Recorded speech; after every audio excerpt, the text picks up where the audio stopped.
तो चलिए आज हिंदी की एक बड़ी मजेदार चीज के बारे में बात करते हैं। इसका नाम है समास। अब ये समास है क्या? सोचिए, ये भाषा का एक तरह का सीक्रेट शॉर्टकट है जो लंबे चौड़े वाक्यों को बस एक शब्द में फिट कर देता है। अच्छा, इससे पहले कि हम व्याकरण की गहराई में जाएं, एक बहुत ही आसान सी बात से शुरू करते हैं। हम सब अपनी जिंदगी में चीजों को छोटा करते हैं ना। जैसे हम bachelor of medicine and bachelor of surgery इतना लंबा बोलने के बजाय सीधे MBBS बोल देते हैं। ठीक वैसे ही हमारी भाषा भी एफिशिएंसी पसंद करती है, और हिंदी में ये काम करने का जो स्मार्ट तरीका है समास। इसका सीधा साधा मतलब है संक्षिप्तीकरण, यानी कम शब्दों में अपनी बात कहना। इससे हमारी एनर्जी, टाइम सब बचता है, वो भी बिना मतलब बदले। देखिए कैसे इन लंबे वाक्यांशों को एक अकेले पावरफुल शब्द में बदल दिया गया है। इसमें होता क्या है कि जो बीच के जोड़ने वाले शब्द होते हैं ना, जैसे के लिए या से, उनको हटा दिया जाता है। खुलकर देखते हैं, है ना, कि आखिर ये बनता कैसे है, इसके अंदर होता क्या है। तो देखिए, हर ऐसा शब्द जिसे हम टेक्निकली समस्त पद कहते हैं, उसके दो मेन हिस्से होते हैं। एक होता है पहला हिस्सा जिसे कहते हैं पूर्व पद, और दूसरा हिस्सा जिसे कहते हैं उत्तर पद। जैसे राजपुत्र शब्द में राज हो गया पूर्व पद और पुत्र हो गया उत्तर पद। और जब हम इस प्रोसेस को उल्टा करते हैं, मतलब एक शब्द को वापस उसके असली लंबे रूप में फैलाते हैं, तो उसे कहते हैं समास विग्रह। ये एक तरह से शब्द की रिवर्स इंजीनियरिंग है, जिससे हमें उसका पूरा मतलब समझ में आता है। ठीक है, तो अब जब हम बेसिक समझ गए हैं, तो आगे बढ़ते हैं। हिंदी ग्रामर में समास के मेन 6 प्रकार माने गए हैं। हर एक का अपना एक अलग रूल है, अपनी एक पहचान है। इस चर्चा में हम 4 सबसे कॉमन टाइप्स को अच्छे से देखेंगे, ताकि उन्हें पहचानना एकदम आसान हो जाए। तो शुरुआत करते हैं 2 सबसे मजेदार और आसान प्रकारों से। ये जुड़े हैं नंबरों से और जोड़ों से। इनका नाम है द्विगु और द्वंद्व समास। एक बार इनका मूल सिद्धांत पकड़ लिया ना, तो इन्हें पहचानना बच्चों का खेल है। सबसे पहले है द्विगु समास। इसको पहचानने का एक ही अचूक तरीका है।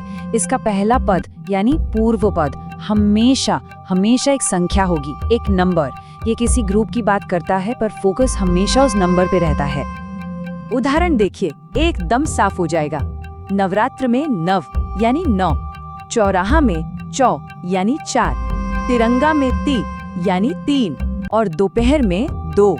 देखा, हर शब्द की शुरुआत एक नंबर से हो रही है। बस यही है द्विगु समास का क्लियर कट सिग्नल। चलिए अब आते हैं द्वंद्व समास पर। द्वंद्व का मतलब क्या होता है? मुकाबला, बराबरी का मुकाबला।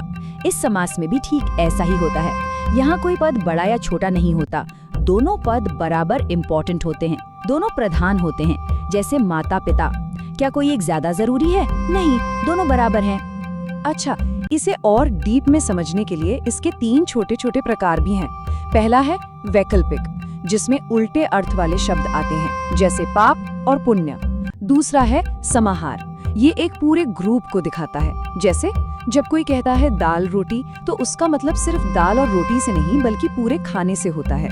और तीसरा है इतरेतर, जिसमें दोनों शब्द अपना अपना मतलब बनाए रखते हैं, जैसे भाई और बहन। अब यहाँ नंबरों को लेकर एक बड़ा ही ट्रिकी और मजेदार रूल है, जहाँ अक्सर लोग कंफ्यूज हो जाते हैं। ध्यान से सुनिए। 1 से 9 तक के अंक और वो नंबर जिनके आखिर में 0 आता है, जैसे 10, 20, 100, ये सब आते हैं द्विगु समास में। लेकिन इनके बीच के जो नंबर हैं, जैसे 21 या 57 या 68, वो द्वंद्व समास में आते हैं। क्यों? क्योंकि हम उन्हें तोड़ सकते हैं। जैसे 21 का मतलब है 20 और 1। यहाँ 20 भी प्रधान है और 1 भी। हो गया ना द्वंद्व। चलिए अब आगे बढ़ते हैं और बात करते हैं उन समासों की जहाँ एक पद दूसरे की क्वालिटी बताता है, या जहाँ पहला पद ही भाई सब कुछ होता है। ये है कर्मधारय समास। इसमें हमेशा एक डिस्क्राइबिंग रिलेशनशिप होता है। मतलब एक पद होता है विशेषण, यानी जो विशेषता बताए, और दूसरा पद होता है विशेष्य, यानी जिसकी विशेषता बताई जा रही है। एक शब्द दूसरे के रंग, रूप या गुण के बारे में बताता है। जैसे नीलकमल, यहाँ कमल विशेष्य की विशेषता क्या है कि वो नीला यानी विशेषण है। या फिर अधपका, यहाँ पके हुए खाने की विशेषता है कि वो आधा पका है। और लौह पुरुष, यहाँ पुरुष की विशेषता क्या है कि वो लोहे जैसा मजबूत है। तो सीधा सा हिसाब है, एक विशेषण एक विशेष्य। अब है अव्ययी भाव समास। इसकी पहचान भी बहुत सीधी है।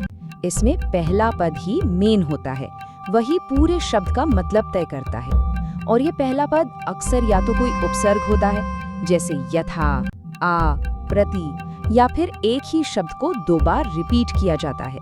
ये टेबल देखिए, बात एकदम साफ हो जाएगी। यथाशक्ति में यथा एक उपसर्ग है, आजन्म में आ एक उपसर्ग है, और दूसरी तरफ देखिए रातों रात या गांव-गांव, यहाँ एक ही शब्द रिपीट हो रहा है। तो ये दोनों ही पैटर्न अव्ययी भाव समास बनाते हैं। तो हमने 4 मेन टाइप्स को समझ लिया है। चलिए एक बार फटाफट से इन सब की मुख्य पहचान को एक साथ देख लेते हैं। एक क्विक रिवीजन हो जाएगा। ये टेबल एक तरह से आपकी चीट शीट है। बस ये की पॉइंट्स याद रखिए। द्विगु मतलब पहला पद नंबर, द्वंद्व मतलब दोनों पद बराबर, एक जोड़ा, कर्मधारय मतलब एक विशेषण और एक विशेष्य का रिश्ता, और अव्ययी भाव मतलब शुरुआत में उपसर्ग या फिर शब्द का रेपिटेशन। बस इतना याद रख लिया तो ज्यादातर सामासिक शब्दों को पहचानना बहुत आसान हो जाएगा। होता है अपने आसपास की दुनिया में देखिए, अखबार पढ़ते हुए, किसी से बात करते हुए या कोई किताब पढ़ते हुए आपको हर जगह समास के ढेरों उदाहरण मिलेंगे। और अब आप उन्हें सिर्फ पढ़ेंगे नहीं, बल्कि उनके पीछे की बनावट, उनके स्ट्रक्चर को भी समझेंगे। आज सिर्फ ग्रामर का कोई बोरिंग रूल नहीं है, बल्कि ये भाषा को छोटा, स्मार्ट और ज्यादा असरदार बनाने का एक बहुत ही शानदार सिस्टम है। और सबसे बड़ी बात पता है क्या है? एक बार जब आप समास को समझना शुरू कर देते हैं तो आपको हिंदी भाषा में हर जगह ये छिपे हुए वाक्य दिखने लगते हैं। हर शब्द में एक पूरी कहानी छुपी होती है। तो अब एक आखिरी सवाल, जो कुछ हमने अभी समझा उसके आधार पर क्या आप बता सकते हैं कि दाल रोटी और चौराहा में कौन सा समास है? सोचिए जरा इसके बारे में।